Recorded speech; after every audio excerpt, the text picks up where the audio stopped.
आप जब सुबह प्रार्थना करने के लिए उठें तो अगर आप 1.5 घंटा प्रार्थना करते हैं तो 45 मिनट प्रार्थना करें। उसमें आपको क्या बोलना है? आप कुछ भी बोलें, वो परमेश्वर है, वो कोई बाबा नहीं है कि आप एक वर्ड थोड़ा इधर उधर बोल देंगे तो वो आपकी जान ले लेगा या आपको श्रापित कर देगा। एक छोटा बच्चा जब अपनी माँ के पास आता है और 1 साल का होता है और बोलता नहीं पूरा, या मामा मामा जा जा ऐसे करता है, तो उसकी माँ उस गुस्सा नहीं करती। उसकी माँ पहचान लेती है इसको क्या चाहिए, इसको दूध चाहिए, इसको खाना चाहिए, इसको दाल का पानी चाहिए, इसको वॉशरूम आया है, वो पहचान लेती है। आपका पिता भी ऐसा है, आपका हेवनली फादर भी ऐसा है। जब आप 45 मिनट प्रार्थना में बैठेंगे तो उसका थैंक्स करें, उसकी वर्शिप करें, उसको शुक्र कहें, सब बातों के लिए उसका थैंक्स करें, आप उसके साथ बात करें। वो आपका पिता है, वो बाबा नहीं कि आपको मार देगा। आपको 2 चीजें गलत पढ़ देंगे तो वो आपको कत्ल कर देगा या आपको श्रापित कर देगा, ऐसा नहीं है। लेकिन वो ऐसा परमेश्वर भी है जो ये कहता है कि अपना प्रमाण मुझे दो, जो ये चाहता है कि उसके बच्चे एक्टिव रीति से ये जाने कि वचन में क्या लिखा है और वचन में कौन सी चीजें हैं, क्या अधिकार हैं हमारे पास वचन के बीच से जो हमें इस्तेमाल करने हैं। तो जब आप सुबह प्रार्थना करने के लिए 45 मिनट उठे और आपने प्रार्थना की, आपने थैंक्स किया, आपने वर्शिप की, आपने प्रभु का थैंक्स किया, 45 मिनट हो गए, आपने आधा घंटा बाइबल पढ़ी। अब अगले 15 मिनट, आधा घंटा बड़ा इंपॉर्टेंट है। उसमें क्या करना है? वचन निकालना है जो आपकी लाइफ से संबंधित है। आपको हीलिंग चाहिए, हीलिंग के वचन निकालें। आपको बच्चा चाहिए, उस बच्चे के वचन निकालें। जहां परमेश्वर ने आपको वंश आशीषित करने का आपको वायदा किया है, परमेश्वर ने कहा वो व्यक्ति जो परमेश्वर की इच्छाओं पर चलेगा और उससे उसका डर मानेगा, परमेश्वर उसको उसी मार्ग में चलाएगा जिससे वो प्रसन्न होता है, उसका वंश पृथ्वी पर पराक्रमी होगा। तो परमेश्वर कहते तुम्हारे बच्चे जो होंगे पृथ्वी के ऊपर पराक्रमी होंगे, बड़े बड़े काम करने वाले होंगे, डरपोक बच्चे नहीं होंगे।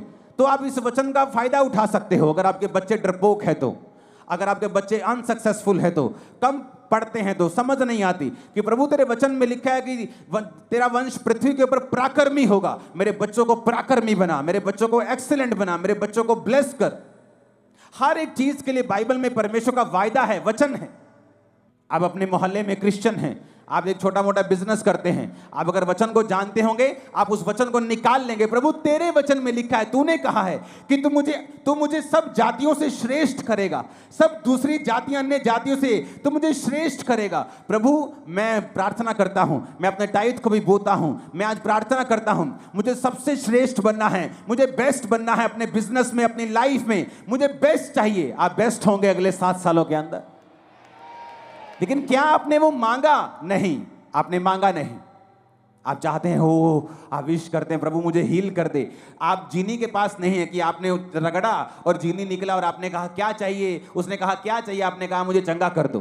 परमेश्वर कहता मांगो तो दिया जाएगा, अपने प्रमाण दो, अपना मुकदमा लड़ो। आज लोगों को इतना भी मालूम नहीं है कि जो उन्हें चाहिए बाइबल में कहां लिखा है। उसका बहाना है वो तो अनपढ़ है।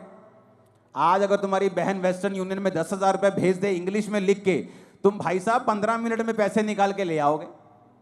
तुम्हें पता है किससे पढ़वाना है, किसको 10 रुपए का लालच देना है, किस पोते को बोलना है, किस पोती को बोलना है 100 रुपए देके और पैसे निकलवा के लेके आने। लेकिन जब बाइबल पढ़ने का समय आता है, आपको ट्यूशन रखनी चाहिए। अगर आप अनपढ़ है तो 2 महीने में बाइबल पढ़नी सीखो, खुद समझो बाइबल में कहां कहां वो वचन लिखे हैं जो आपको जरूरी चाहिए, जो आपके लिए एक हथियार की तरह काम करेंगे। हालेलुया, ऊंची आवाज में हालेलुया बोलो जरा। अगर आप प्रार्थना नहीं करेंगे, इसका मतलब आपने प्रभु से मांगा नहीं। आपने मांगा नहीं, आपने पाया नहीं। उसने कहा मांगो तो दिया जाएगा। तो मेरी प्रार्थना कैसे होती थी? सुबह जब प्रार्थना करो तो मैं लिखे हुए पॉइंट्स के साथ प्रार्थना करता, मुझे ये चाहिए, वो पॉइंट लिखना, उस पॉइंट के हिसाब से वचन निकालना और प्रभु को कहना प्रभु तेरे वचन में लिखा हुआ है, मैंने नहीं लिखा, तूने लिखा है, तूने लिखा है अपने वचन में। इस वचन को परमेश्वर मेरी लाइफ में पूरा कर। वचन के साथ 15 मिनट के लिए लास्ट प्रार्थना करना, वचन से परमेश्वर को याद करवाना। अगर आपको कोई सीरियस प्रॉब्लम है तो उसके बाद आप शाम को प्रार्थना करें फिर 1.5 घंटा, और उसके बाद सेम वही प्रार्थना रात को करें 1.5 घंटा।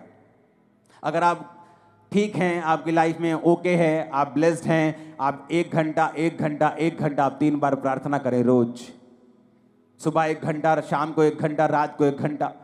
आप शाम को 1 घंटा नहीं दे सकते, आप काम, बिजनेस वूमन है, आप काम करने जाती हैं, आप एक बिजनेसमैन हैं, तो आप सुबह को 1.5 घंटा, रात को 1.5 घंटा परमेश्वर को दें।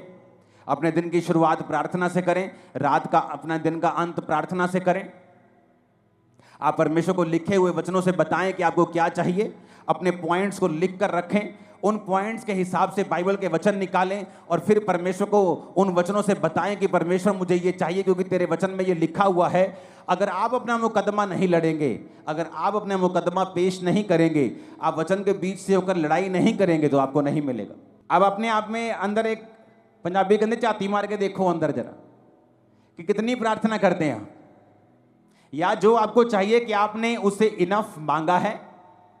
जो आपको प्रभु से चाहिए, क्या आपने उसके लिए फाइट की है? क्या आपने उसके लिए लड़ाई की है? नहीं की। अगर केस बड़ा हो, आम बुखार हो तो पैरासीटामोल से ठीक हो सकता है, लेकिन बुखार अगर टीबी की वजह से हो तो टीबी की दवाई खानी पड़ती है। केस बड़ा है, कैंसर बड़ा है, बीमारी बड़ी है, प्रार्थना आधे घंटे की है। बस यही बोलते रहते बेड पे बैठे, प्रभु कुछ कर, प्रभु मैंने चंगा कर, और ये नहीं कहते प्रभु तेरे वचन में लिखा है तेरे कोड़े खाने से हम चंगे हुए। आज मैं वचन के बीच तेरे पास आता हूं।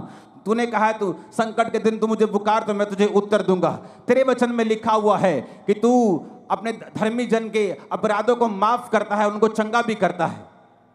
लेकिन वचन के बीच से हमने कोई प्रार्थना नहीं की। यीशु मसीह को मालूम था कि मैं अपनी चर्च को कमजोर चेले नहीं दे सकता, डाइवर्टेड चेले नहीं दे सकता, क्योंकि जब प्रभु यीशु मसीह ने 12 चेले चुने तो मैं आपको बता सकता हूं परमेश्वर के पास सैकड़ों लोग थे जो उसको उस समय फॉलो कर रहे थे, और सैकड़ों लोगों में से परमेश्वर ने 12 प्रेरित चुने थे। और उन 12 प्रेरितों को चुनने से पहले प्रभु यीशु मसीह खुद परमेश्वर होने के बावजूद भी वो सारी रात पिता से प्रार्थना करने के लिए गए। आज हमें लगता है ये अच्छा है, ये अच्छा है, लेकिन परमेश्वर कहता है विद प्रेयर अगर तुम वो काम करोगे तुम कभी फेल नहीं होगे। परमेश्वर ने सारी रात प्रार्थना रोज नहीं की, उसने रोज सारी रात प्रार्थना नहीं की। मैं रोज रात को प्रार्थना करता हूं, लेकिन रोज फुल नाइट प्रेयर नहीं करता हूं। मैं रोज सुबह प्रार्थना करता हूं, रोज रात को प्रार्थना करता हूं, शाम को भी हम फैमिली प्रार्थना करते हैं। तो क्या मैं इनफ प्रार्थना कर रहा हूं? तो ये बेस्ट है कि अगर आप 1+1+1 प्रार्थना करें।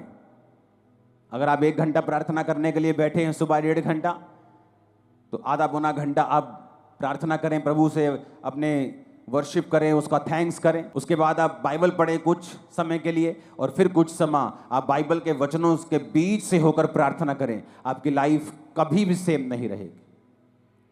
अगर आपको इस बात का प्रमाण देखना है तो एक काम करें, अपनी बाइबल के पीछे एक पेंसिल ले लें और अपनी बाइबल के पीछे पेंसिल से अपने प्रेयर पॉइंट लिखें। आपको क्या क्या चाहिए, पहला पॉइंट क्या चाहिए, दूसरा क्या चाहिए, तीसरा क्या चाहिए, चौथा क्या चाहिए। पेंसिल से लिखें, पेन से नहीं लिखना।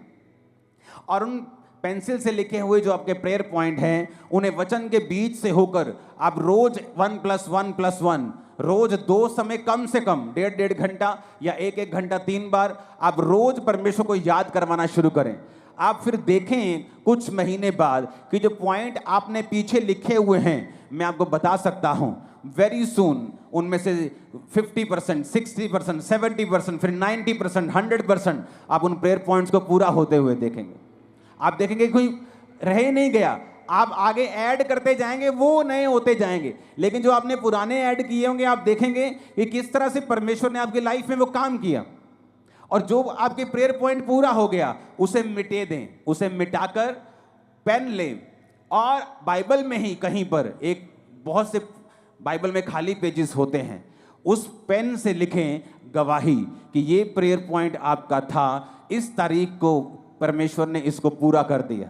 जो प्रेयर पॉइंट पूरा होता जाए बाइबल के पीछे पेन से लिखते जाएं। आप हैरान हो जाएंगे इस प्रार्थना को करने के बाद, इस तरह की प्रार्थना को करने के बाद जब आप 1 साल के बाद अपनी बाइबल देखेंगे तो आपके नीले पॉइंट ज्यादा होंगे और काले वाले कम होंगे।